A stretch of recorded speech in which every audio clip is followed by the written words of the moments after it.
Good morning, dear children. Welcome to the class. Today we will study about Tipu Sultan. All of you are familiar with this name. He was the ruler of Mysore.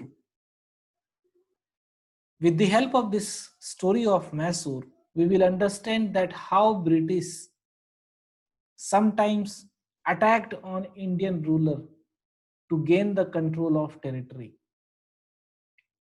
So first of all, we will look about that where this Mysore is located.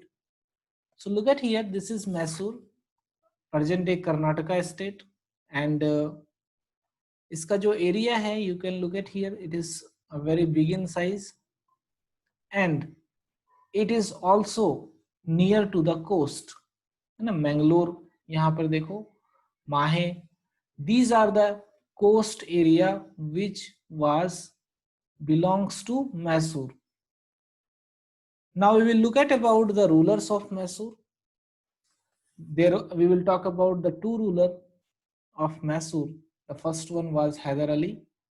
He ruled Mysore from 1761 to 1782.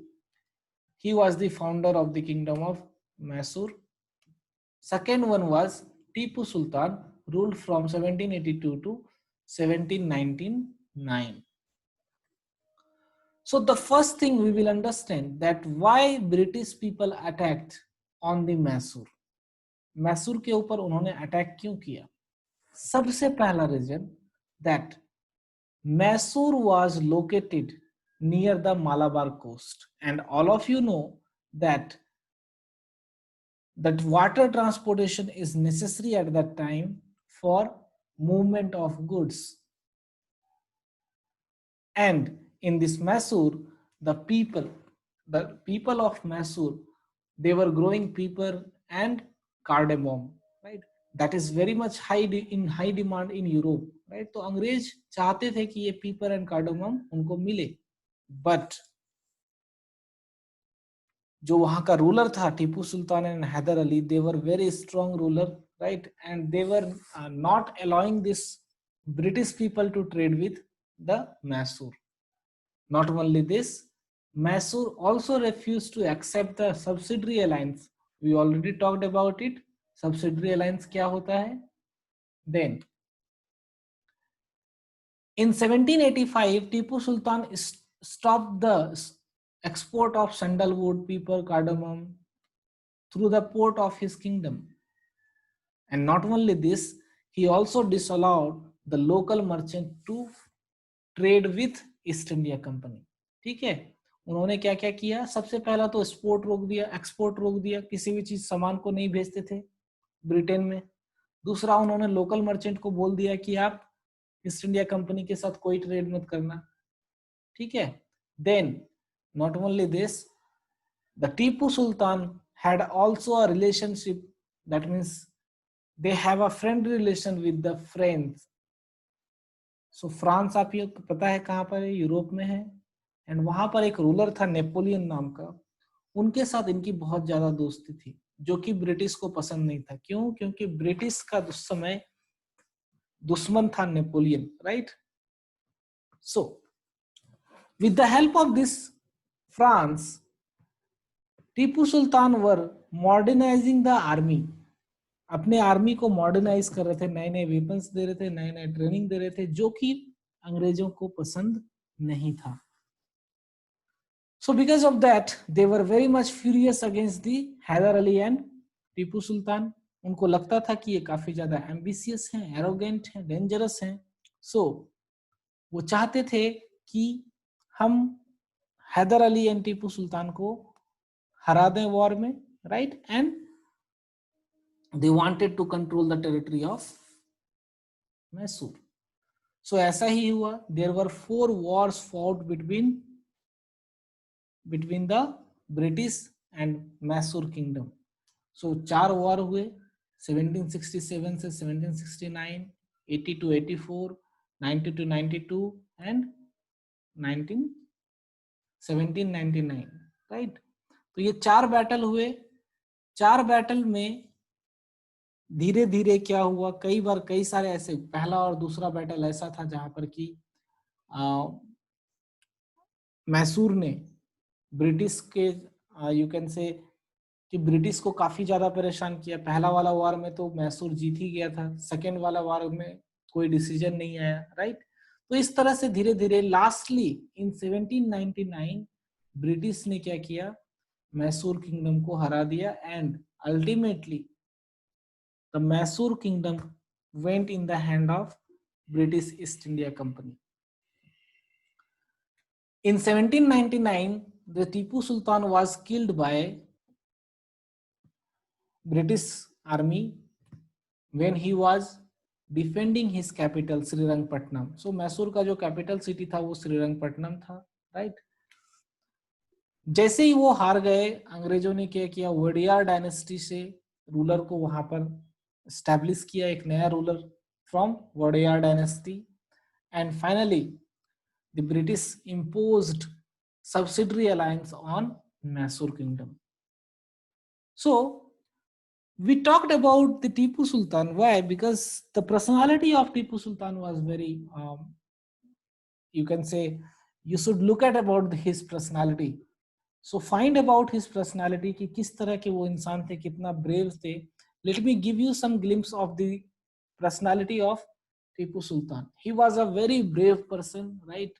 उनका मानना था कि आदमी जो है लंबा जीना कोई जरूरी नहीं है, but the person should live with dignity.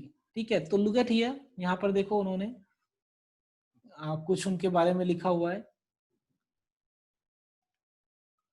So it is the story of Tipu Sultan. Kings are often surrounded by legends and their powers glorified through folklore. Here is a legend about Tipu Sultan, who became the ruler of Mysore in 1782. So he became the ruler of Mysore in 1782. एक बार उन्होंने कहा था, जब वो जंगल गए थे शिकार करने के लिए, तो उन्होंने कहा था that he came face to face with a tiger. वो जब जंगल में गए तो उन्होंने क्या देखा कि एक सामने से एक बाघ आ गया, टाइगर आ गया, राइट। और उनके पास जो उसका गन था, ठीक है, वो खराब हो चुका था। उसने उस टाइगर के साथ बिना किसी हथियार के, राइट, उनके साथ, उस टाइगर के साथ लड़ाई किया, right. Finally he killed this tiger in the battle. ठीक है, तो सोचो आपकी वो बाघ के साथ लड़ाई करके उसको हरा दिया, राइट। सो उसी समय से इनको टाइगर ऑफ मैसूर कहा जाने लगा, राइट। सो इस टॉपिक का हेडिंग भी है tiger of Mysore. Look at this figure 10, Tipu's toy trigger, right. तो देखो यहाँ पर ये बाघ है ऊपर, राइट, और नीचे अंग्रेज का सिपाही है, right. So what this signify, it signify that the Tipu Sultan was a enemy of British army और British East India company, right. So आज भी ये कहाँ पर रखा हुआ है, म्यूजियम में रखा हुआ है, लंदन के म्यूजियम में रखा हुआ है, राइट।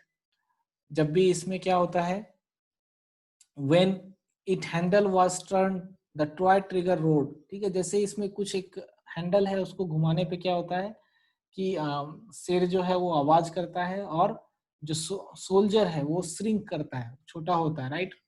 ठीक है, okay, look at here, this is Lord Cornwallis, 1793 की ये बात है, राइट। एक पेंटिंग बनाया है कि किस तरह से बैटल के बाद, थर्ड बैटल जब हुआ था अंग्रेज और मैसूर के बीच, उसके बाद किस तरह से उसके बच्चे को, टीपू सुल्तान के जो सन थे, उसको होस्टेज बना लिया गया था, है ना। So in this war in 1792 the Mysore fought war against Maratha, Hyderabad and company, that means East India company. तो तीन लोगों के खिलाफ लड़ाई लड़ा था कौन, टीपू सुल्तान ने, right. So this was the story of Tipu Sultan. Now come to the next one, the Marathas. So all of you know that Marathas, Shivaji का नाम आप लोगों ने सुना होगा। So Maratha means the region of Maharashtra. Look at here, this is the Maratha territory at that time. So it is not only in Maharashtra, it is some part of Karnataka also present day. Gujarat, Madhya Pradesh, right? Then here till Odisha and Andhra Pradesh, right? Chhattisgarh also. So इतना बड़ा kingdom था मराठास का उस समय, right? तो इस Maratha empire को establish किसने किया था? छत्रपति शिवाजी ने। ये जो मराठास थे, they were divided among different sardars, different chiefs, right? Basically यहाँ पर 5 चीफ्स होते थे अलग अलग, for example Scindia, Holkar, Gaikwad, Bhosale, right? So ये सभी लोग अलग अलग पार्ट को रूल करते थे, राइट? छोटे छोटे पार्ट को सभी लोग अलग अलग जगह पर रूल करते थे, और ये सभी लोग मिलके इन्होंने एक अलायंस बनाया था, राइट? और इन सभी के अलायंस का जो हेड था उसको पेशवा बोला जाता था। So who were Peshwa? Peshwa was the prime minister of Maratha empire, right? तो वहां पर 2 चीज होते थे, एक होता था किंग, और किंग के बिल्कुल नजदीक, दैट मीन्स उसके बाद वाला पोस्ट, जो पोस्ट होता था उसको पेशवा बोला जाता था। तो you all of you had saw the, I think आपने देखा होगा मूवी बाजीराव, राइट? बाजीराव मस्तानी देखा होगा, उसमें जो मेन एक्टर का जो रोल कर रहा है, राइट, मेन हीरो का जो रोल कर रहा है, ही वाज बाजीराव, ठीक है? So Bajirao was also a Peshwa, right? He was Peshwa from 1720 to 1740, right? Okay, then so ये मराठास जो थे, he was very much powerful at that time. After Mughals के बाद जो सेकेंड पावरफुल लोग थे, that was Marathas. But this Marathas also